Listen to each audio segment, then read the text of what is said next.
Hi everyone. So yesterday I started the weaning process from 20 milligrams of escitalopram down to 15, which I need to be on for a week. And then for a week I'll need to take 10, and then for a week I'll need to take 5. And then on the week that I'm taking none, I will need to halve my 30 milligrams of metazapine to 15, so that when I see the psychiatrist on the 26th of October, I'm just taking 15 milligrams of metazapine. And the reason I'm doing it that way is because the metazapine has a sedative effect, which I really do need.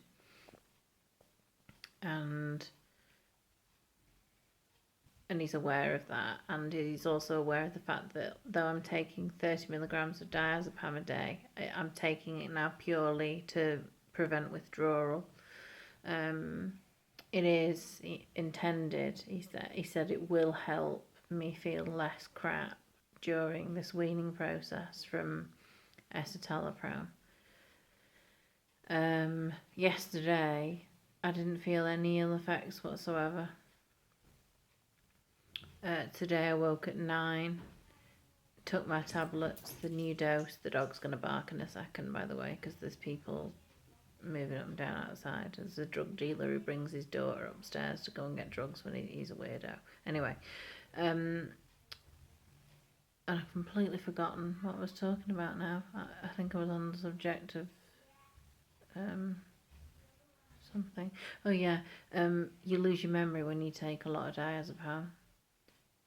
I was talking to the nurse a couple of weeks ago when I was weighed. I'm not being weighed regularly because then it becomes about the weight, and that isn't what this is about. It's about getting my diabetes under control, being healthy generally. Oh, I re-pierced my ears yesterday, by the way, and they popped. Oh, God knows what you just saw then. And they popped, and so I left them in for a little bit, and then today I've just re-pierced them and leave them in for about an hour. Oh, and the dogs come to say hi. You come to say hello.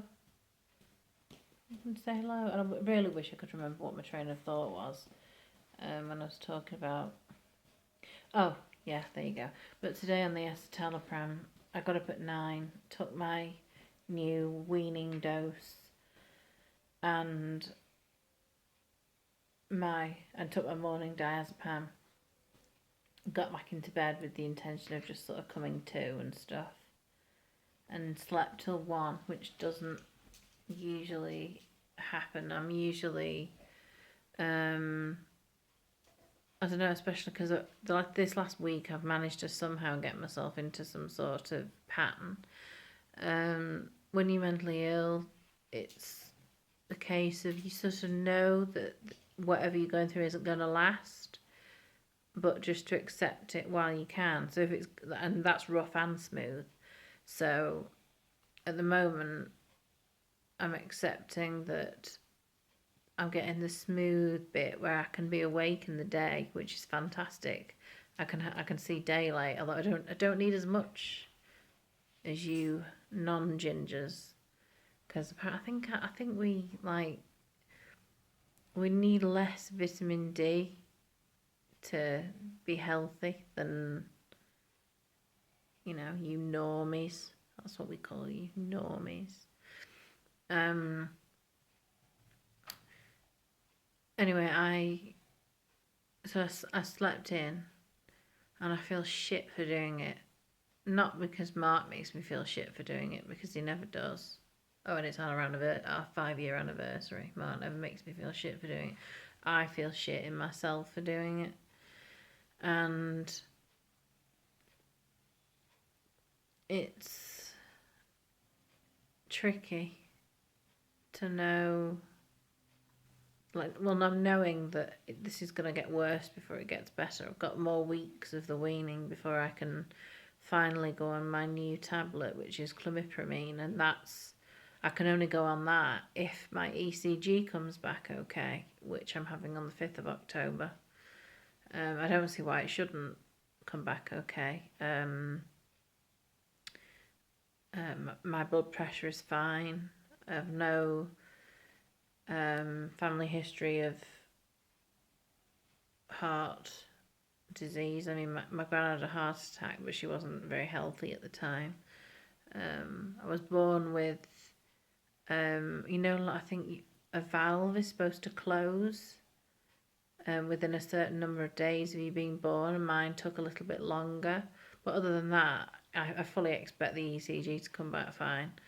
And so this is going to be a bit of a long journey, really, and I don't expect to be stable on a new medicine until probably, well, if I start it towards the end of October, I'll be starting on the starting dose of 10, which has to be taken in 3 doses, and you have to take each one with a meal. Now, I'm so not used to doing that sort of thing, so that's going to be tricky.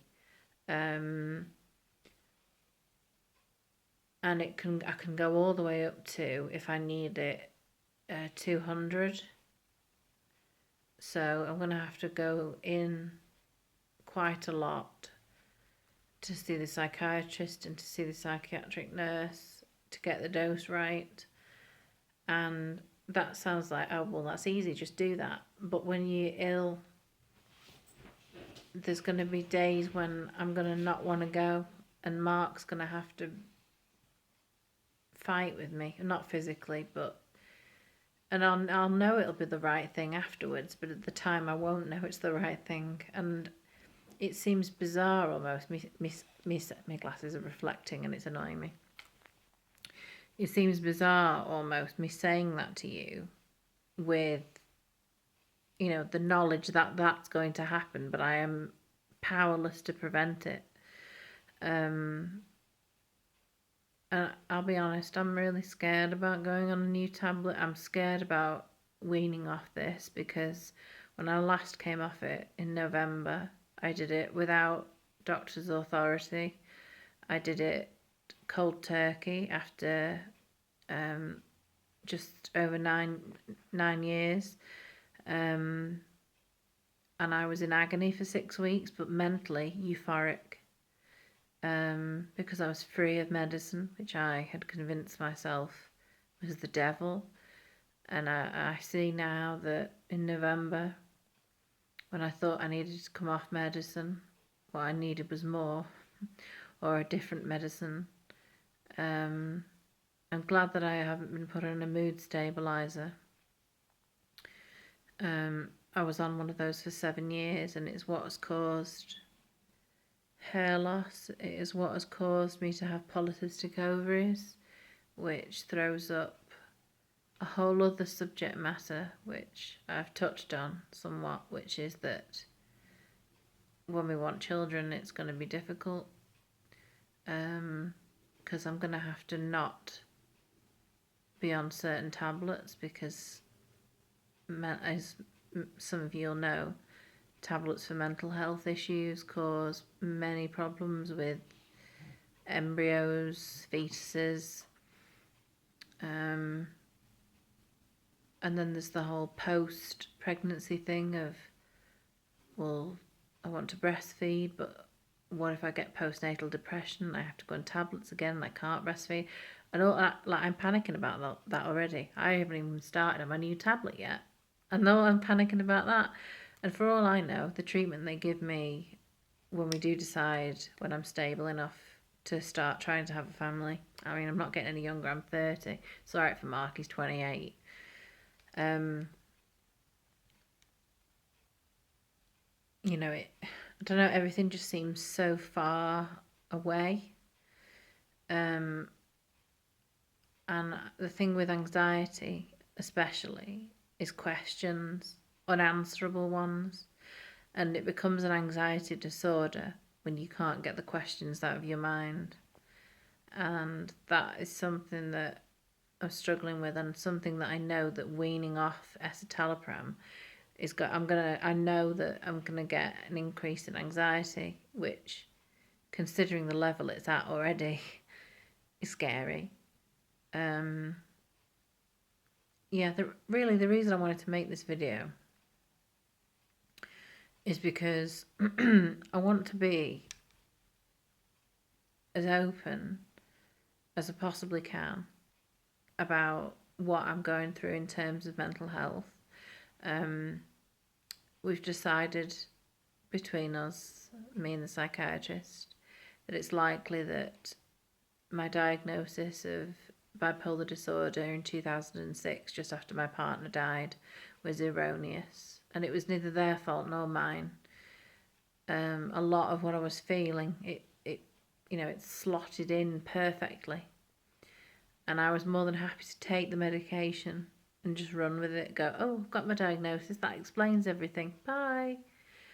But the worst thing you can do when you're taking mental health medication is to go off radar. And I know that now. And I'm never going to allow myself to do that again. And I'm lucky that I've got Mark and a very close friend who will also not allow that to happen. I'm sorry if this video is a little bit all over the place. As I said, my memory really, really sucks. Oh yeah, that's what I was going to say earlier. I had an appointment with the nurse a couple of weeks ago, just to discuss how my new lifestyle's going, which is low GI, more exercise, increased vegetables and fruit. I've cut out meat. That's ethical. It's not dietary. And I couldn't remember what an MP3 player was called, and I called it a music maker. And I felt stupid. I felt just how my gran I used to see as my gran began to get dementia, and as the Alzheimer's progressed, I'd see, initially you'd see in her eyes like the frustration at not being able to catch those words that bring them to mind. And then she got so bad that, she no longer worried about not being able to catch the words. We're lucky in a sense with Gran that the dementia didn't, and the Alzheimer's wasn't the thing that killed her. It never got so bad that she was, that she didn't know who we were. She always knew who we were. It was the cancer that finished her in the end. God, well, this has taken a bit of a downturn, hasn't it, really? Yeah, so I want to be as open as possible about mental health. And if anyone's got a question about my mental health, about things I've learned about mental health, about the way the system works, especially in Warrington, where it is one of the areas in the country that is most heavily packed out when it comes to people needing treatment. That's why the waiting lists are so long. It's not the fault of the people you see on the front line, and it makes me wonder why Warrington? Why is it this town? And I haven't got the answers. Just the questions. But I'm trying to ask fewer questions and just go with the flow, which isn't really, I don't know, I think I used to portray an image of someone who's quite laid back, especially because of the tone of my voice. I know I have quite a deeper than average voice for a female, and it makes me sound quite kind of laid back. But I'm like one of the, I'm like a bird in water, just gliding along, but underneath the water my legs are going like that. But I don't want to be like that anymore. I want to be on the bank, and I want to be showing you all the shit that is mental health, because if I do that, then maybe you can get help for yourself or for someone you know, or you can support someone you know. So I want to do a video, and I don't know whether I want to do a makeup video combined with a Q&A of mental health questions, because then I know I'm cutting off quite a large portion of people, really, because I know that a lot of blokes, and I'm generalising, but a lot of blokes, they don't want to watch me apply makeup to my face. But I've got a few questions in already after something I posted on Facebook and Twitter. My Twitter is at CallAKad, so CALLAKAD.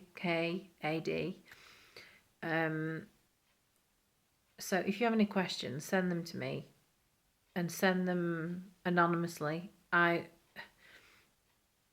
will divulge this, and that is that since I've been open about my journey, only beginning in April is when I began to be fully open. Since I started being honest from then on, I've received, trying to think, perhaps messages from 8 or 9 people. No one knows about the other. I will never name anybody. It is not my place. It is completely, like, if you tell me something, it's in confidence. It will go no further.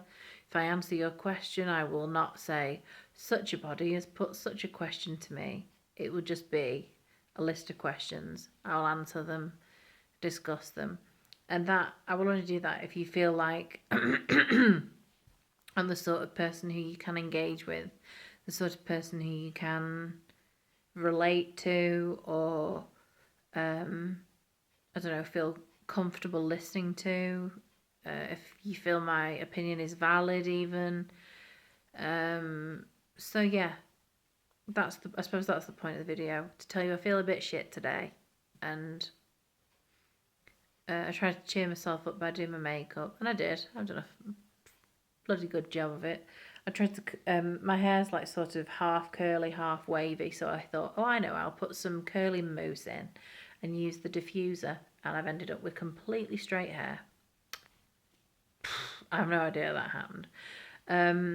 So I was trying to do that to cheer myself up. I had a bath, washed my hair. Again, as I said in my last video, hygiene suffers, and it has done again. I cleaned my teeth. God, I wish I hadn't smoked. I quit years ago, but I wish I had never picked up a cigarette, because my teeth are fucked. Like, the color, look at the discoloration. It's heinous. I hate it. And now it's true what they say about ex-smokers. We're the worst. Me and Mark walked past someone the other day when I'd come out of the clinic. I was like, oh. Yeah, ex-smokers, we are the worst. But I feel really great for having defeated that particular demon. I suppose mental health's an ongoing demon. I'm going to have mini battles with it all the time. And like a computer game, every now and again there's going to be like a boss level or a big bad to defeat. So yeah, so if you've got any questions, if you give a shit, let me know. Also, thanks for all of your support, all of the messages that I receive, not just the ones saying I feel like this too, or thank you for saying this, I feel like this too, but all of the ones that say I wish you the best. I can't explain how much that means to me. Having that online community, that support, is so important. And I think times have changed, and we need to accept that an online community is a valid community. It's a valid part of society. I certainly do. I mean, I wouldn't have met Mark if it weren't for it, and I wouldn't have managed to maintain a friendship with my best friend if it weren't for it, because there were times when I haven't wanted to, leave the house or speak verbally on the phone or whatever. Anyway, I shall shut up now, and I shall upload this. How long have we been going? Oh, geez. I don't know, I've talked, don't I? Right, okay. So, I hope you're all doing well. Take care of yourselves and each other. See ya.